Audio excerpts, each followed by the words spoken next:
Good morning and welcome to the Cruise Roundtable for this beautiful Sunday, July 31st. And as always, we are also with our friend, Mr. Mike Sidoris. Good morning. Training camp started. All 32 teams have reported to training camp. So, football's what, Thursday? Yeah, I mean, look at the bright side. Look at the real bright side. Not all the players are going to be playing. So, you got a special guest star with you. Yeah, hopefully he'll be popping in here soon. It's kind of weird. Ooh. Oh, let me mute. Oh yeah, too close. You're gonna have to shut off your mic. There we go. Can you hear? Can you hear him all right? Tragically, yes. All right. Uh-oh. Feedback. There we go. Finally, we figured it out. We'll just go off the verse. So, anyway, like I was saying, all 32 teams enter training camp on Saturday, first day for all teams reporting, and we've already have some, injury and rosters already having to scramble and go a different direction and reshape things. Not for any teams that matter, right? No, you're absolutely right. Because I know Jimmy G is supposed to be out in San Francisco, so that's that. Jimmy G, let's talk about that real quick here. Oh boy. What? What is that? How do you not let the face of your franchise? Oh, wow. How do you not let him practice with your team? I mean, he's done, man. Like, he's still going through the motions, right? He's doing his rehab treatment and throwing, and I mean, they moved on from him. They said it in their press conference. But didn't they have to? I mean, is Jimmy G really? He's gone, right? But is Trey Lance really the answer there? I mean, how do you go from having no faith in him last year to, okay, Jimmy G's the guy? You mean Trey Lance? Or Trey Lance is the guy? I don't know if it's they didn't have faith in him. I think it's more just they wanted him to have a season under his belt of watching and getting up to game speed and everything. You remember he only had one game his senior year of college. So, and it was D2 at that. So there's got to be a speed difference, right? Well, there's definitely a speed difference. He went from being the fastest player on the field to being just a player on the field. Oh, he's probably still pretty fast compared to everybody else. He's faster than Jimmy G limping around. True. So, anyway, we've had enough fun at Jerry's expense with the whole Jimmy G Home Alone bit. Yeah. But anyway, so Andy, you want to start off with us up north? Hey.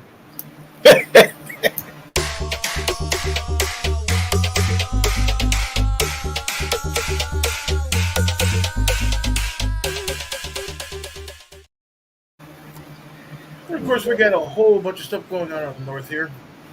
So let's start, of course, with the only team that should be really in the NFL. Everybody else is just kind of like a Division II type of thing, Is of course Chicago Bears. We'll get to the injuries actually in a little bit, but we're looking at transactions only. So the Bears have actually activated defensive line Sam Kamara, are physically unable to perform. They placed defensive back Dane Cruikshank, defensive back Michael Joseph, wide receiver Tajay Sharp on non-football injury list. Brings linebacker Roquan Smith and defensive line Kamara both on physically unable to play. Now Roquan Smith is actually kind of interesting because he, of course, is probably one of your premier players for the team. He's a very elite company. I think it's 300 tackles and 30 tackles for loss, and I think the last player to do that was that one linebacker guy from Baltimore. By the name of Lewis? I don't know, never heard of him. I did see a few wanted posters with that name. You have photographs of look at the photographs on your monitor in the back. Screensaver, you gotta go on the TV. What is Gwen doing? I don't know. Not sure how that happened. Anyway. Smooth. But yeah. So they also signed Jaquan Brisker to a 4-year contract. Signed offensive lineman Riley Reif, 1-year contract. Signed offensive line Michael Schofield. And those are both offensive linemen who, of course, are going to go to bolster because, tragically, Lucas Patrick has a little bit of a thumb issue. I don't know if it was basically twisted all kinds of different ways, but he'll probably end up having surgery. The only good thing about that, I guess you can say a good thing, is the fact that he might be able to actually go through practice, be injured, recover all before the season. It's like 6 weeks, right? Total? So 4 to 6 weeks. So with that being said, it's just going to be one of those things that he might be able to still, because he's supposed to be your number one center, which is interesting. You of course have Cody Whitehair who could fill in, and any number of players that can actually fill in effectively. I think Cody Whitehair, as good a player as he is, pretty quick, good feet. He does tend to get overextended because, unfortunately, as a center, sometimes you're asked to actually do crazy things like go against guys who are 350 pounds that are quick. From Alabama. And they got him listed out at 295, and I'd say he's at least 10 to 15 pounds lighter than that. He just needs to, needs to bulk up a little bit. So let's see. And that's basically as far as the transactions for the Bears. Now, if you want to go, we'll actually have a graphic for that as well. The Packers actually made a few moves, including signing Cameron Poe to a 2-year, $100 million contract for the old Green Bay Chiefs Packers. 2-year, $100 million, huh? 2-year, $100 million. Wow. So we got him down, and hopefully if Brian comes on, he'll be able to see this and be able to appreciate whoever made this. Shout out to whoever made this meme, because of course naturally it's terrible. Anyway, the Packers. They signed wide receiver Ishmael Hyman, which is kind of interesting because the Packers, of course, are going to need some wide receivers, for Cameron Poe to throw to. What? You got a backup finally behind Aaron Rodgers with Cameron Poe. But seriously, did you see Russell Wilson coming out of a lifted truck wearing his own jersey to training camp? I mean, this is a bad look for Aaron Rodgers. He came out of a lifted truck. Did he jump down? Dude, I swear to you, his headlights were taller than he was in that truck. Did he jump out of it like a little kid out of a big wheel? My God. What's going on with Aaron Rodgers, though? I think he's actually having a midlife crisis in his 30s. I mean, he looks like he's trying to get in a Wrangler commercial. Like, that might not be a bad idea. Isn't that wasn't what Paul did? Was it Brett Favre that did that before? Yeah, he's just emulating his, the guy he learned from. Did you see the video of him and Bakhtiari on their golf cart? No. They were dancing to some song. I don't even remember what song it was, but they were dancing and the whole cart was just shaking back and forth. It looks like he's trying to get on an ad for the look, the feel of cotton. Yeah. Wow. What's going on here? Anyway. This is what happens when I guess at the end of the day, does he really care? He's had some success. He's, of course, got the money. Does he really care what he looks like anymore? I mean, is he carrying a Merce? What's going on? It looks like he's trying to get in on an ad for Louis Vuitton. I could do this all day. Yeah, anyway, like I said, it is a look. I ain't gonna lie. It is a look. And if he just simply doesn't care what he looks like, that's perfectly fine. I mean, look at Jerry, what he looks like. Wasn't it last year he dressed up as Keanu Reeves for Halloween? Yeah, who knows? But seriously, I mean, you know, with the Packers. So I don't even know where we're at. Okay, linebacker. Cal Bryce. They released Cal Bryce. We were here, right? That's where we were. We're walking around the back of that car. Anyway, is that his vehicle? I mean, never mind. Go ahead. I mean, the tank top, it's not very flattering either. I gotta say, it's just one of those things.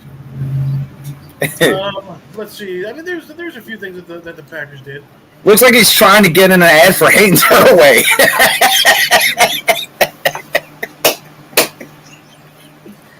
So we're looking at like 10 minutes and 54 seconds in. We've already gone off the rails.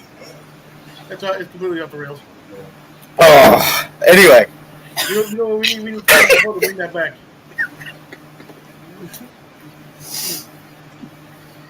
Let's move on to Detroit, shall we? All right, Detroit. Where's Brian? The Detroit Lions activated tackle Dan Skipper from active non-football illness. They've also, Lions signed. He's a tackle, Darren Polo. And we do have a photo of Darren Polo here. Oh, that's Aaron Rodgers trying to get in Wilson's leather belt commercial. Anyway. Wilson's leather belt. Go ahead. So our friend Mr. Cole here, he thinks that Detroit's going to be a better team than what people think, and that actually wouldn't surprise me. They've actually had multiple years of number one picks, as well as just years of being able to stockpile all that talent. So, but seriously, the attitude there's changed, right?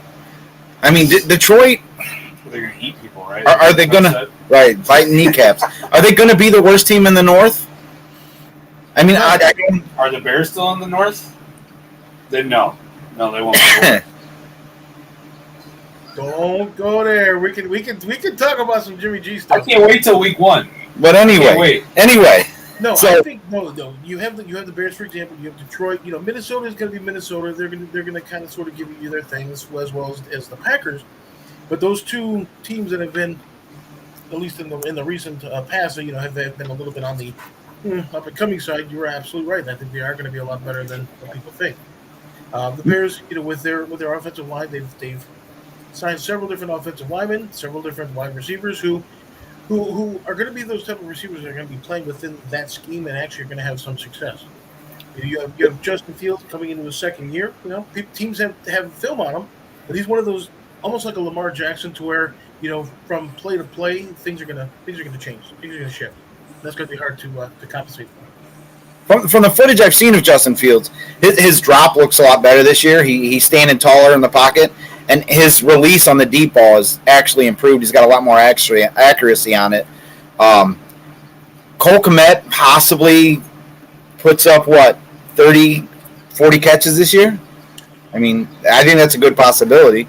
Yeah, absolutely. He's not going to be like a Gonzalez, for example, like a Tony Gonzalez or anything like that that's going to give you, or even Kelsey, they're not going to be able to give you that 60, 80, 100 catch season, 1,000, 1,200 yards, nothing like that. But I definitely think that with their current scheme, your tight ends are going to actually be a little bit more active.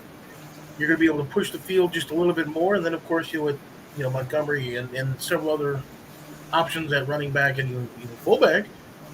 I think the Bears are actually going to be doing pretty well. They're certainly going to surprise some people as well as Detroit. Because they've addressed quite a few of their issues as well. Everything from, again, wide receivers, offensive line. It's almost like the Bears 2.0. They have a lot of the same issues, or had a lot of the same issues, and a lot of that's going to be is going to be addressed. And then you, of course, have the teams that were, on the upper part, who, of course, have addressed several of their issues, but just not to the extent I think that the Bears and even Detroit have. And so, they might not necessarily have long-term success. Right. So we jumped a little bit into Detroit, but the team that really intrigues me in the North is the Minnesota Vikings. I mean, this has to be their year. I said it, 2 shows ago. I think they're going to win the North. If Kirk Cousins doesn't, explode this year and actually play well, I think they're in a rebuild. I think they totally tear down and start over. You can't keep the same receiving core and keep the backs you have and get a new quarterback. So this has to be their year. Yeah. So moving into Minnesota, they declared their cornerback Nate Hairston on active non-football injury list. I haven't actually heard anything about that. They signed tight end Sean Byer They placed wide receiver Blake Prohl. I don't know, that name sounds familiar. Linebacker Ryan Conley on physically unable to perform most as well. And they, of course, signed quarterback Andrew Booth Jr. and guard Ed Ingram. And, of course, on the 19th, they had waived quarterback Nate Stanley. So Minnesota, I think you're right. If they were going to be able to do anything within the division, possibly even go into a deep run for the playoffs, I definitely think this is probably going to be their one-done type of year. Not necessarily to the extreme of like St. Louis, for example, who put all of their eggs in a basket. But I think this is basically them trying to put all of their eggs in the basket. Well, they yeah. haven't gone to the extreme of actually signing a Cameron Poe, for example, or even a Kyle Trask. But we'll get to Trask in a minute. But there's definitely something they can conceivably do that'll actually keep them on the upper part of that of that list as the Bears actually pass them. I mean, in all honesty, if Minnesota doesn't win the division this year, do they make the playoffs? Do you see two teams coming out of the North? I mean, they've got to win it to get in, right? Yeah. I mean, is it a possibility? Yes. Is it plausible? Probably not. Because at the end of the season, you're gonna see who actually are gonna be at the top. So you might end up having like a Detroit, Minnesota type of a thing. One of them might falter, and next thing you know, the other one's in. Mm-hmm. So, because really, I mean, the secret to keeping the coaching job in Chicago is really twofold. Number one, beat the Packers. You can go 0-16, 0-14. You beat the Packers twice, you're golden.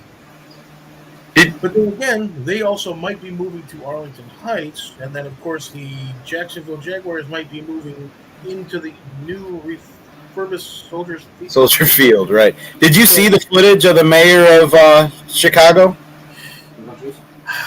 I don't think they would be able to do that for a couple of reasons. First off, I think there's a whole naming rights thing with the NFL. So you would be like the greater Chicago Jacksonville. Our right. Jacksonville Jaguars of Chicago or something. Well, we do have footage here of the mayor of Chicago. She's actually outside the new stadium at Arlington Heights. Do you think that because the Niners are sponsored by Levi's, that because he got whooped by the Niners, he had to do like an ad for him or something? Brian, I'm really thinking that maybe Aaron Rodgers is predicting the future here, and he's going to play at Levi Stadium.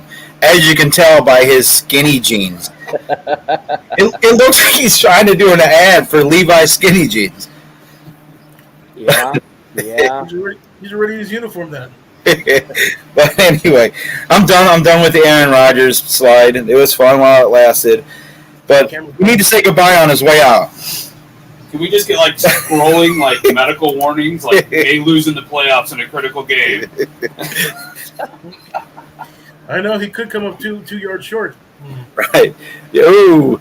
Well, Brian, we did touch on a lot of the NFC North teams, but do you have anything going on in Green Bay that you and Andy can bicker about, or? No, there's nothing. Honestly, Andy and I have been kind of civil lately, so it's been kind of weird. But no, lots of injuries right now. Lots of people on the PUP list. People were wondering how this Christian Watson was going to be like. Well, he's on the PUP list. Our tight end, Tunyon, on the PUP list. Bakhtiari on the PUP list. We talked about Bakhtiari last week. Now, do you think he's on the PUP list to keep him healthy come season to reduce the wear and tear, or do you think he's still actually recovering? Well, they just reported that he had a third surgery in the offseason. Wow. So he's... Now, according to beat reporters in Green Bay, they did say that he was outside doing work, which is a good sign. Usually when a guy is that hurt, you won't see him out on the practice field at all. Right. So he is running drills, obviously off to the side, trying to rehab the injury. He says he feels great. It just depends on what the medicals end up finding, and we'll see what happens. But, I mean, if they can't get him back on the field, I mean, that's a big hole. So two things. Number one, clearly you haven't, with the idea of cordiality, you haven't clearly gotten my package yet. I've had several of the neighborhood canines and stuff like that, make donations, and actually I sent it to you that X. How you like them apples? There you go. But as far as like Bakhtiari now, what I was hearing is that he and Cameron Poe, of course, have always been buddy. But unfortunately, he's actually been seen in a couple of other quarterbacks. Bakhtiari, that is. Him and Jimmy G have actually been on the sidelines playing patty cake, kind of sort of doing their thing. No, but he's actually one of your players who actually not only is going to give you he can give you what he can give you. He's always been a solid offensive lineman. He's always had good feet, good hands, that kind of thing. But I think, if anything, he might be one of those $2 or $3 billion players that are there to teach the young guys. Sometimes you just need that, and right. he might end up tragically towards the end of his career here. It very well might be that kind of a scenario, but who knows? He can still actually hopefully produce. So, other than that, I mean, like I said, it's they're still doing a lot of different installs on both sides of the ball right now. Obviously, working the rookie receivers is going to be interesting. You've got, they're still saying Lazard's going to be the number one. We'll see how that works out. That whole thing just amazes me still that, they couldn't work something out to keep Adams. So. Pay for those jeans. So. Yeah, you're right. I mean, Stout's not here this week. This is his last week without him, I guess. He said he should be here next week. But, I mean, only thing I can report for the Cowboys is they activated a cornerback from the PUP list in Quadre Mosley. Other than that, no news in Dallas, right? I mean, they've been pretty quiet for Dallas standards. Since, like, the 90s? Had to get a dig in there, right? But, I mean, there's no real news coming out of Dallas. You don't really hear anything. The Cardinals are really making a lot of moves as they prepare to face in the NFC. But why is Dallas so quiet? Are they that confident in what they have? I don't understand it. They've really not. They always are. They've really not made much. Sure. You know what? There's a couple of things. Isn't there some off the field type of issues that some of the players and even some of the ownership have actually had over the last couple of weeks? So I think it might be one of those. Just shut up, keep quiet, that kind of thing. Wait till they're safe. Right. Can't do much when your owner is too busy on episodes of Mooring. Right. Well, here's a theory. I mean, there's been this. It's really not really a secret. I mean, I think Sean Payton's going to be their head coach next year. I don't think they're doing nothing this year, just for the simple fact that they don't want to get this guy, and then the next thing you know, they're going to fire McCarthy, and then Payton comes in, and then he wants to change everything. Well, they were a playoff team last year. You can't deny that they were a playoff team. No, you're right. So, I mean, I don't know. I just don't understand. Usually Dallas is, I mean, something. And it's just been really quiet for Dallas standards, and I just don't understand it. But anyway. I don't think Dallas makes playoffs this year. Bold prediction right now. I think Washington wins that division. Or the Eagles win. Oof. And Dallas is left out watching from home. But that whole with the Bears. that whole conference has been silent this week. So I mean, there's something going on that Washington definitely has their hands full, right? That's James Canada. How you doing, James? Thanks for stopping in. Washington has his hands full with all the garbage that's going on there, but the whole NFC least has been silent. There's nothing going on, transaction-wise, news-wise. There's no fights breaking out. Philadelphia did all their talking draft day with the trades and all their picks. Yeah. James says Dallas will win the East and Philly be a close second. No but way.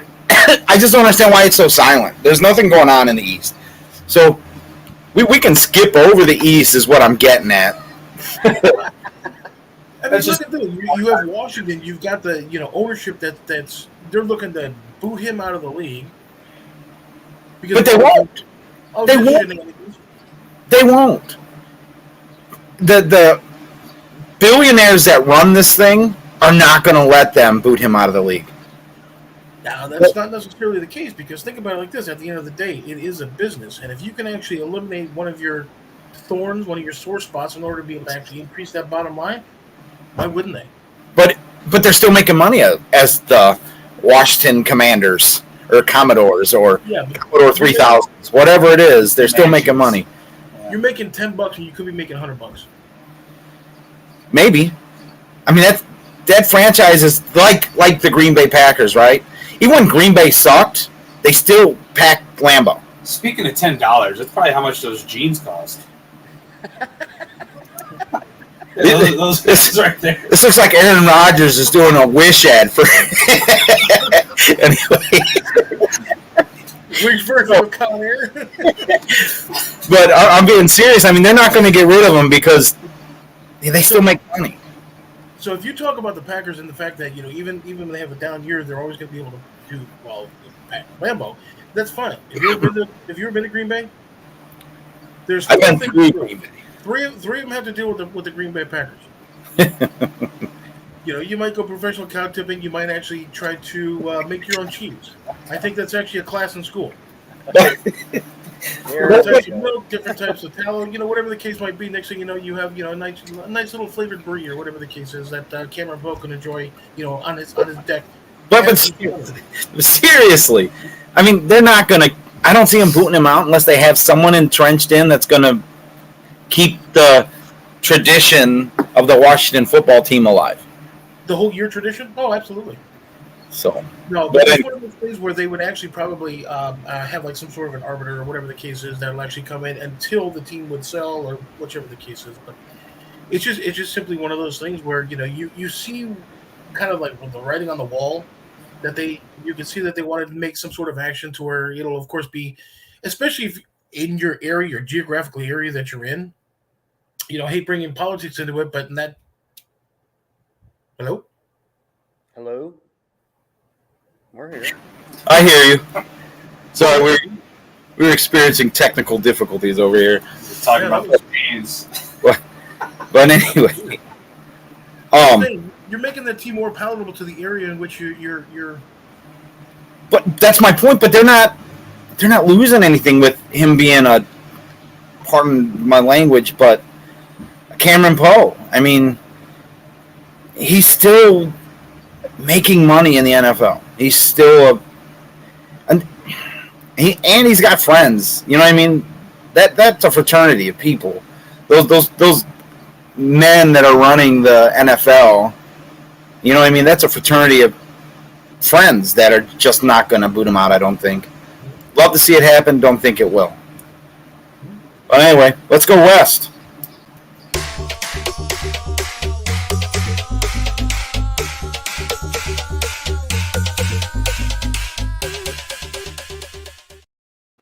Look at that. That was a quick trip.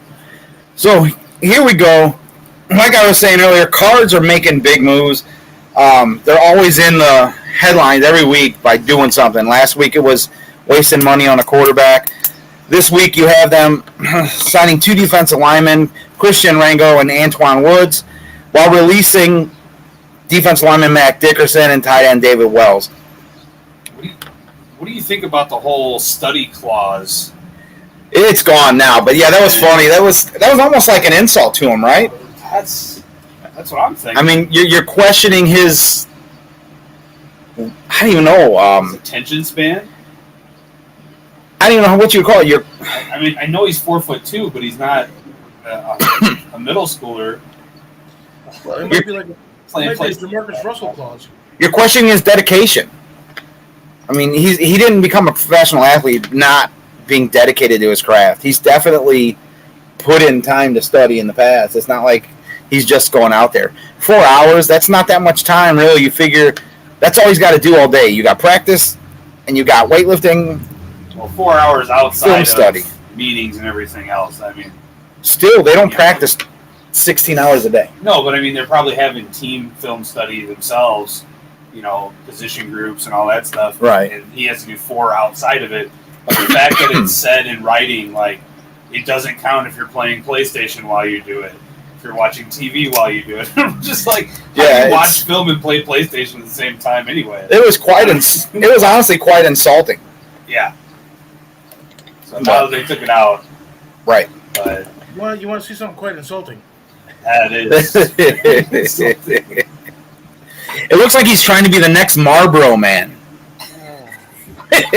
Did I mention it looks like he's trying to do a cotton ad? Yes. All right. So it's crazy. That's what the owner of the Bears looks like. It's weird. So just 96 years older. Let's go on to the Rams. Rams waive running back Xavier Jones with an injury designation. It kind of keeps him around, keeps him from going elsewhere. He could come back later in the year, but they did sign Krewe as in his spot, running back. Just security, really. They're set at running back, right? I mean, Akers is going to explode this year.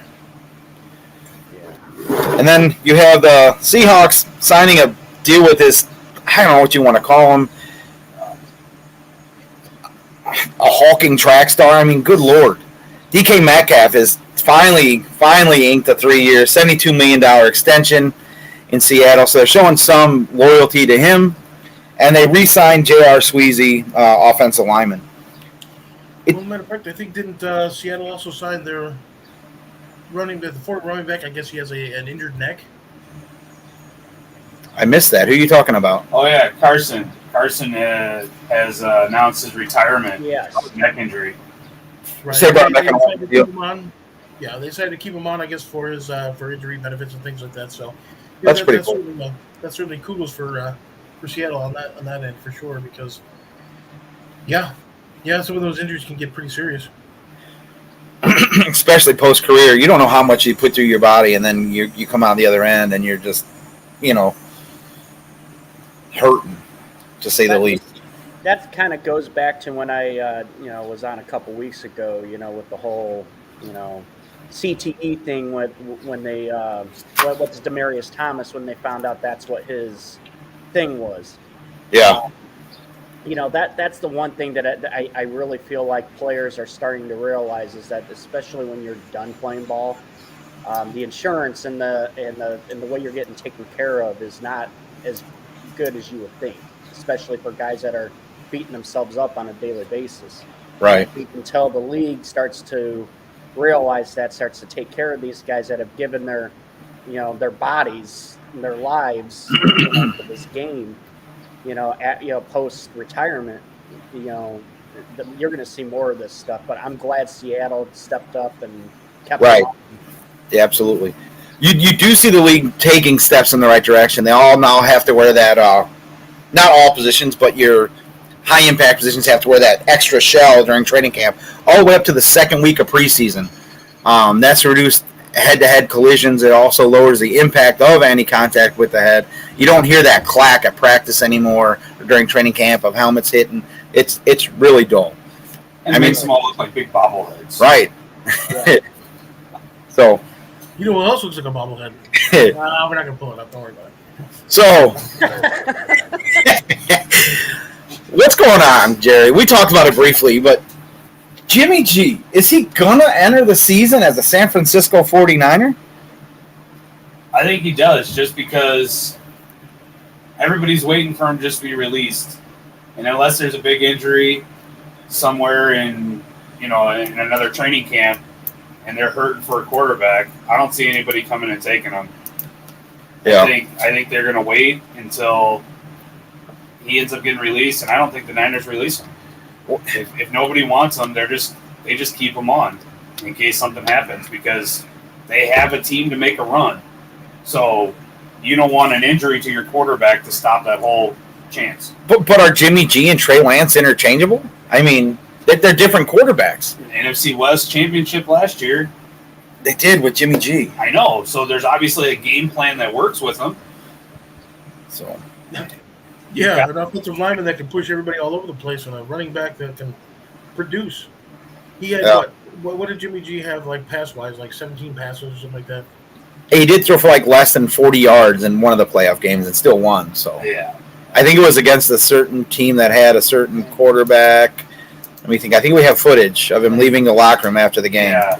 Yeah. Yeah, There it is. There it is. Anyway, The field of cotton.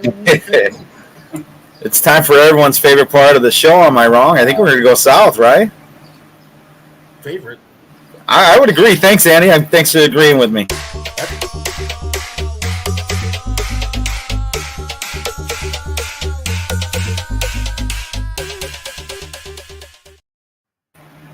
Half of the show to cover the rest of the NFC. Just to leave enough time for Mr. Soapbox over here. Hey, anyway. Let's start in Carolina, right? Baker Mayfield. First week at training camp as a starting backup stacker bench warmer Stats. quarterback for the Panthers. Anyway, Baker Mayfield struggles early this week. Had 3 interceptions in his first 10 snaps. And Sam Darnold, I mean, honestly, Sam Darnold looked good for Sam Darnold standards. I mean, Carolina might be in a bad position right now with both Baker and Sam Darnold. Neither one of them really grabbing hold of that starting position. Granted, it's early in camp. Baker's still learning a new playbook, but it seems like he's up to his old tricks. He's still Baker Mayfield, still going to try to win the game on every single throw. But Is he filming commercials with that stadium? not yet. Okay. Yeah, wearing a pair of blue jeans and a white tank top. Right.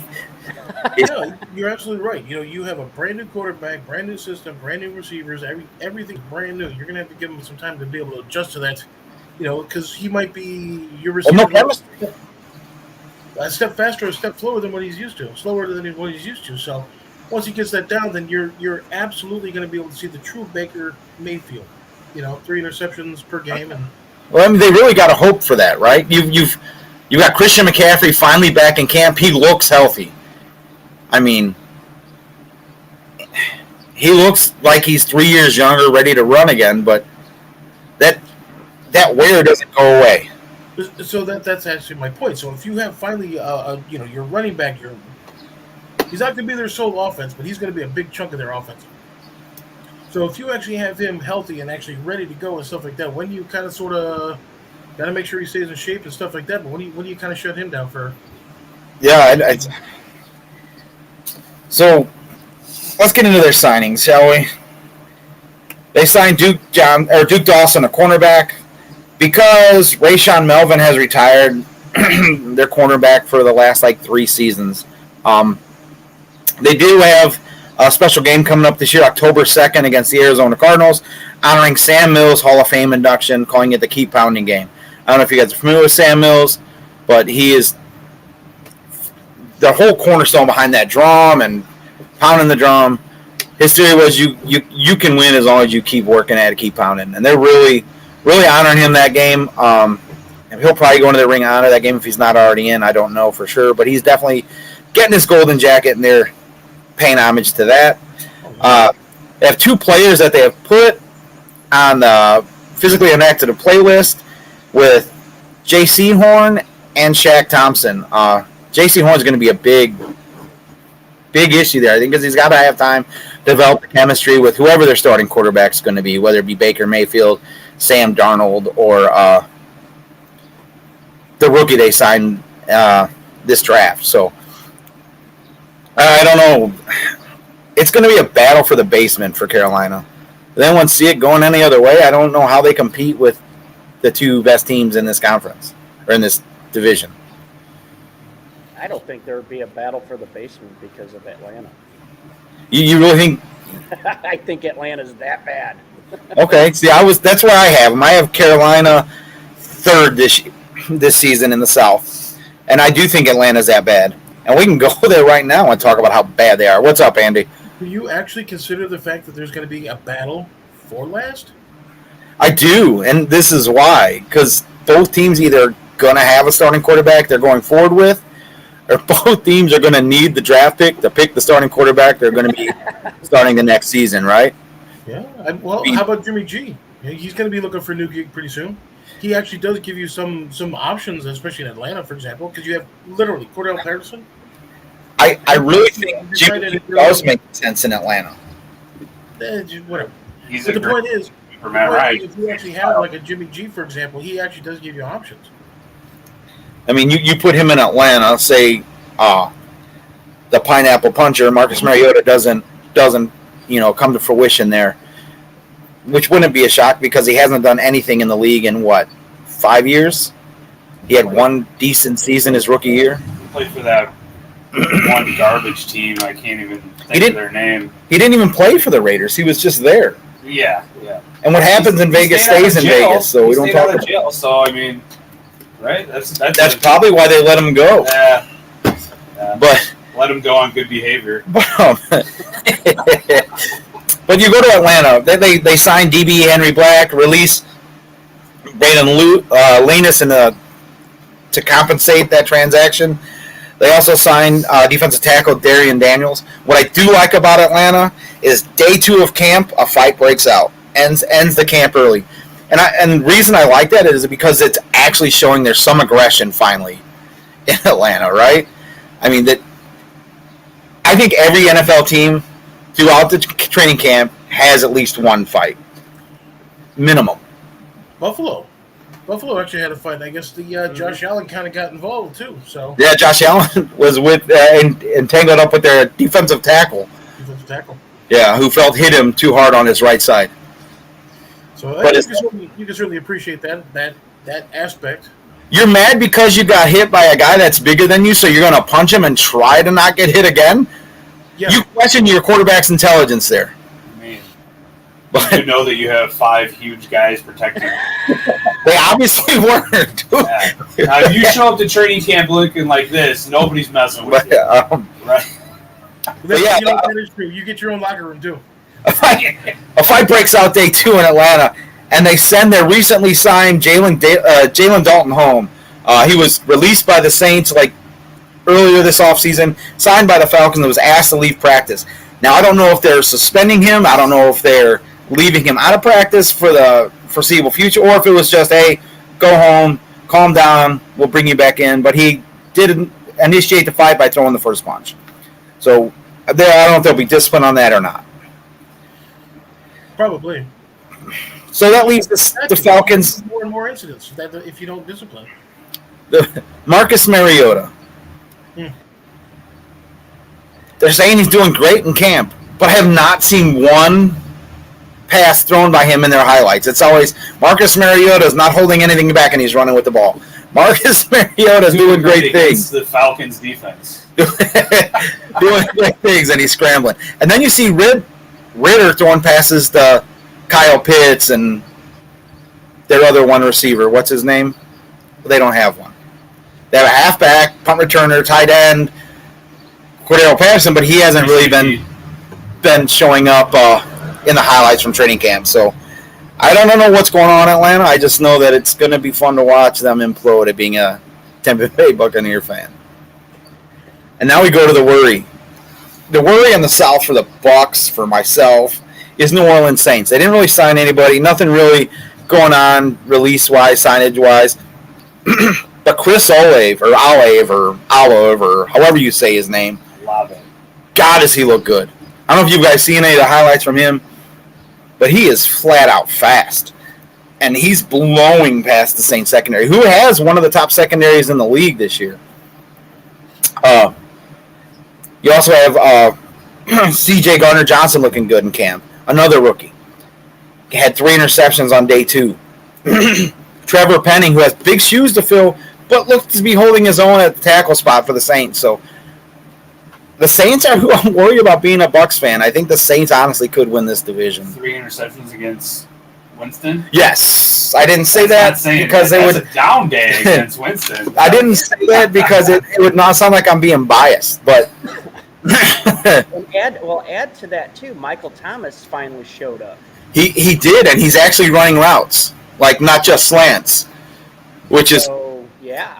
So does that mean it was Drew Brees? But what's The reason why they only ran slants? I mean, you got a good receiving core with the Saints. They're not a slot receiving core anymore. But the good question is going to be though, at least on the offensive side, is how many games Kamara gets suspended. What's going on with that? Why is it taking so long? It's a great question. It's just this is the NFL, man. It's like they wait till the exact last minute to. You got to give a team planning time, right? You got to give them time to make adjustments. Granted, they got a great second back in Ingram there, but still, I mean, he should get at least 6 games. Integrity of the shield and all that. He should get 6 games. I was just going to say, Florio just put something on his board about 24 hours ago that the Saints are expecting a 6-game or planning that he's going to be suspended for 6 games. Right, but is it the beginning of the year? Or is it going to be at the end of the year? That's what's going to suck. I know. That's the thing is he's already been charged. They already know he's done wrong. So why doesn't the NFL just go and do the suspension now? I mean. He's been charged but not found guilty, right? He's been convicted. He's been charged, not convicted. Ain't that how it's working right now? They're waiting on litigation. Right. But he's huge. He's probably the second best back in the league. Definitely the best back in the South. And it's just stupid. They still haven't came down on Deshaun Watson. And that thing could drag on. It's all because of the fact that we still don't know on these last 4 if he's going to settle. And then on top of that, you've got him with his lawyer about ready to throw the hammer down on the league because they say, well, if you're going to suspend me for the year, why didn't Robert Kraft get suspended for a year? Why didn't because these are the guys that are supposedly the higher ups are supposed to be the image of the league as the owners. So why, so he's going to throw that back. This could drag on. Do you play him? If you're the Browns, do you play him knowing he could be out? You have to, right? No? There's $230 million reasons why you play him. So if the question is, do you play Robert Kraft? I would say no, definitely not. But I mean, I don't know. The whole Deshaun Watson, Calvin Ridley is another one that just. Those rules were written out, so it's firm. They're done. They're not going to rehash that. I agree, Christopher Cole. It's going to be based on Winston, especially if Kamara gets suspended for 6 games. But so you're putting all your eggs in that basket. That on the golden arm of Jameis Winston, you're going to be able to actually get a 4-2 split. If you can't say Jameis Winston's not talented. He's not. No, I've never had a problem with Jameis Winston per se. Now that he's actually finally getting to that maturity level to where he's not doing crazy, silly kid stuff. Now he's starting to be a pretty good player, and so I'm not saying that he's going to go 6-0, but I'm, without that running back and all the little intangibles. I said it before. If they go 3-3 with Kamara being out, the Saints are going to be in the standing, top of the standings in that division. They're going to be 1 or 2. I mean, it's. Hey, question for you and for Mike and Jerry. If Winston starts playing bad, could you see a scenario that the Saints check in on Jimmy G? I don't know if he fits, but I don't see why not. Yeah, I mean, he's a viable quarterback wherever. I mean, it's just you just have to put your game plan around it. I mean, think about it. Breeze was more of a game manager his last 4 seasons in the league, right? Yeah, that's because he had an arm made of spaghetti. So if you put in a game manager with a better arm, right? What works for New Orleans with Jimmy G, if New Orleans were to go there, is the fact that it's inside. Most of the South games are going to be nice. You play good in snow.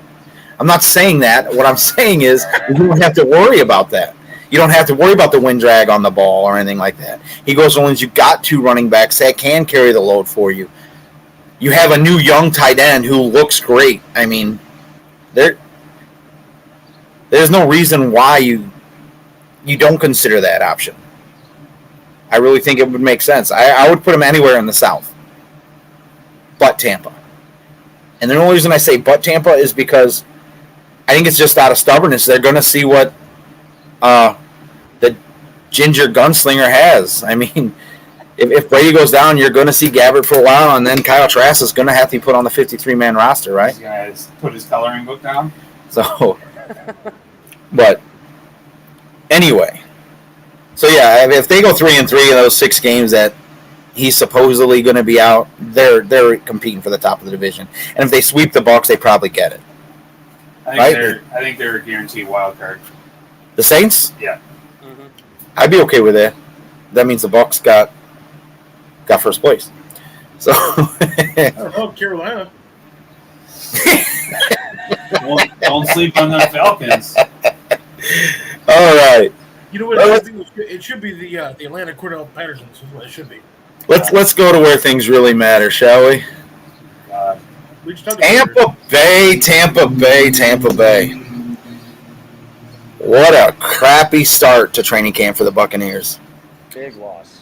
You lose your Pro Bowl center, Ryan Jensen, to injury. Big loss. On what, the first day? I mean, it was literally in the opening of drills or whatever. A 2-minute drill. It was a minute 50 into the 2-minute drill. Ryan Jensen went down with a knee injury. Looks to be out for at least 2 months, maybe season ending. There's a lot of things Tampa could do right now. They're just letting Hainsey take the snaps. Second year out of Notre Dame, so you got to put faith in him at some point. Day one, Brashard Perriman looked great. He might be on the outside looking in, especially after the signing of Julio Jones. Russell Gage, Chris Godwin. Godwin and David are back. They're off the PUP list, are able to start training camp, so that's big for Tampa Bay. Leonard Fournette shows up 245 instead of 265 like everyone was saying. They do sign tight end Bug Howard out of the USFL. He went to North Carolina. I don't recall what team he played for in the USFL, but he put up like 300 yards receiving as a tight end in the USFL. I don't know how good he'll be. He does have a big body, so I mean, if anyone can make it work, I'm sure Tom can. They activate Sedarius Hutcherson after Jensen went down, and they waived punter Sterling Horfichter. But let's get into this, shall we? Bucs wide receiver room. You have Mike Evans, Chris Godwin, Russell Gage, Julio Jones, Brashard Perriman, Surreal Grayson, Tyler Johnson, Scotty Miller, Jalen Darden, and unrestricted free agent Devin Tompkins, all looking to make a team. 7 yards of yak. I mean, so you got Mike Evans, Chris Godwin, and Russell Gage are locks, right? You would have to assume Julio Jones is a lock. They're not going to bring him in and just waive him unless he just doesn't perform well. And all indications are that he's healthy, playing well, running great routes. So my question to you is, who do you bump out? Brashard Perriman, who has good chemistry with Tom Brady. He had good chemistry with Jameis Winston when he had to take the lead role in Detroit with both receivers being down. Surreal Grayson, who led the team with plays over 50 yards. He had 2 for over 60. You have Tyler Johnson in his third year, has still yet to really prove anything. He had a good run in the playoffs against Tampa, but who's out? I mean, who do you cut there? You're not gonna put Perriman on a practice squad. He'll get picked up. Go ahead, Andy. Not Perriman, only for a couple reasons. Now, yes, UCF, there's a major thing right there, of course. But because of the fact that there is such close proximity to Orlando, Tampa and Orlando and stuff like that, he's actually become quite the little, fan favorite and stuff like that around here. So if you want to be able to keep that fan base, absolutely, happy and stuff like that, it's just one of those things. I think the third-year player that you were talking about, I think he might be the one that might be on a practice team or whichever the case is. Because Perriman, with what he's shown in the last year, there's no way that he would stay on a practice field, very, very long. He would be picked up by. Well, that's what I'm saying. You put who has trade value, right? Brashard Perriman really has no trade value. He's been already on 2 other teams, nothing really there. You got Cyril Grayson, who's a track star, has no chemistry with anyone else, so there's no real trade value there. Tyler Johnson is unproven. Third year. Again, no real trade value unless you have a team that's desperately looking for a wide receiver. You got Scotty Miller, who's basically a one-route guy. Fast as snot, but you put him on a practice squad, someone's going to pick him up, but I don't think he has any trade value. So then you're coming down to Jalen Darden or Devin Tompkins. You could put Devin Tompkins on a practice squad. He's an unsigned free agent or undrafted free agent. But Jalen Darden, you put him on a practice squad. Is he on there long? Is he picked up? I mean, you're going to have to cut somebody or trade somebody, but I don't see any value for anyone. Well, you have Perriman is kind of like your Patterson, where he can do more than just catch the ball. He of course is he's one of those type of players that actually you're going to have to kind of keep an eye on him wherever he is on the field. Because he can go down the middle, he can go long streaking, that kind of thing. He blocks well, he runs well, that kind of thing.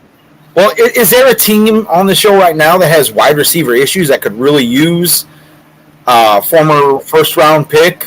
I mean, there's two teams on the show right now. I mean, This guy. that need wide receivers, but I think it's more like one of those guys. Wait, one of those guys. let's look at it. If you're the GM and I give you the choice of Rashard Perriman, Cyril Grayson, Tyler Johnson, Scotty Miller, Jalen Darden, Devin Tompkins, who you taking? Perriman. Right, but would you trade for him? Yes, but you can either do like a cash deal kind of a thing, or you can just do it might just be like one of their practice players, or actually several of their practice players, whichever the case might be. But I see what you're saying, and I don't think there is a huge value, but there is a value. Yeah. It's not going to be like you're going to be trading for. Well, take Julio Jones for example. Even if you get like a CeeDee Lamb, throw it in there. There's no way. I was just, my opinion on this whole thing is like if I were to look at the Bears and the Packers in their perspectives, like the Bears, for example, right now they're trying to acquire draft picks because of the mess that was left by former GM. The Packers have never, at least from what I can remember, have never really traded anybody off their team. They've always been, we draft and we grow them, and that's it. They have never really just gone out there and just did a mid-season trade to acquire somebody. I think the last time they did something that was worth a damn was when they acquired Andre Rison, way back when Favre won the Super Bowl that year. I just don't. I personally think, yeah, I know him and his Wranglers. Okay, whatever. You can get them at Walmart. I just don't see the Packers doing that. It would shock me if they did. I just don't. I don't think they will. I think right now they're just going to stand pat what they have. Unfortunately. Right on. Yeah, I don't. That's going to be the biggest position to watch in Tampa Bay. But before we close out this show, I'm going to do my pick six for bold predictions this week. And then next week we'll let one of you other losing teams do it, and we'll just continue till season starts. But let's get to the pick six. Maybe he said losing. Stout's not here.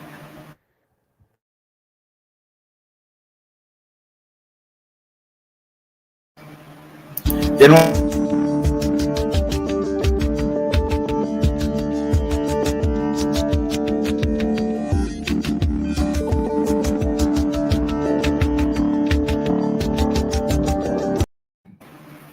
All right. Away from him. Real quick, I got a question for all you guys. Who was it that won pick six last year? We don't have that segment anymore, Jerry.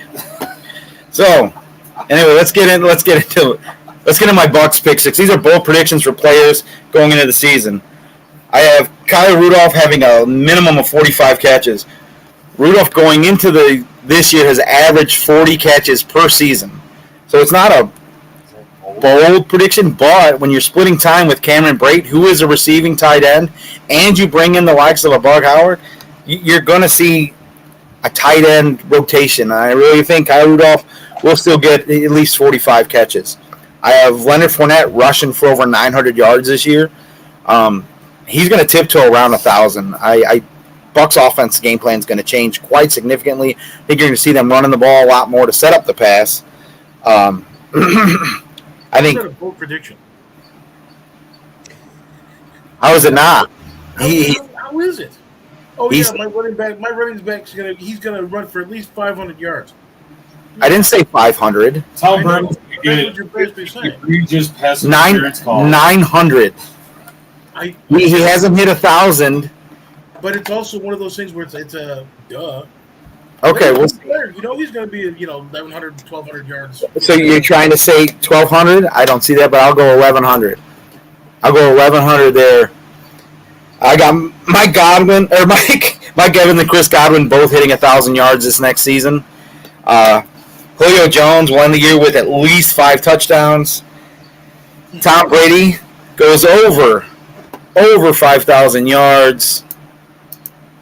And the You're Bucs. saying he goes over 5,000 yards and you have a running back with 1,100 yards? Yep. Oh, receivers that are also over 1,000 yards. So 2 receivers over 1,000. So that right there is going to probably be 12 to 14,000 yards of Tom Brady. I'm not the best at math, but You're not thinking they can spread the ball and get 5,000 yards? I think it's going to be one or the other. Though. No. You're going to have a running back at 1,100 with 5,000 passing. We'll see. And I think you do play that weak conference or division down there. Bucs signed J.C. Treader before the start of the season.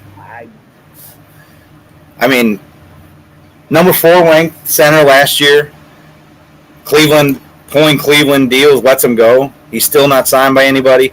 If Tampa's not on the phone with him, Jensen went down. I don't know what's going on. But those are my 6. And the last one for honorable mention, Kyle Trask is going to break the 53-man roster this year for the first time. That will happen. I don't know how, but he will suit up on game day one time this year. A mascot? So, anyway. He's going to be like Rudy. No, that means the way you have it. Our friend Mr. Trevor here, he's probably going to end up running for 1,000 yards and receiving for 1,000 yards. Do you have a base scoring 35,000 points this year or something? Yeah. This just in.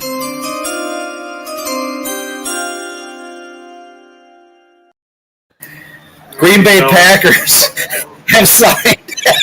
Anyway, all right, gentlemen. We'll end the show with that. You guys got anything to add before we get out of here? Just remember, you can buy those Wranglers at Walmart. Remember, he's saving his money. He's saving his money. Anything before we go? Yes. All right, then. We'll see you all next week.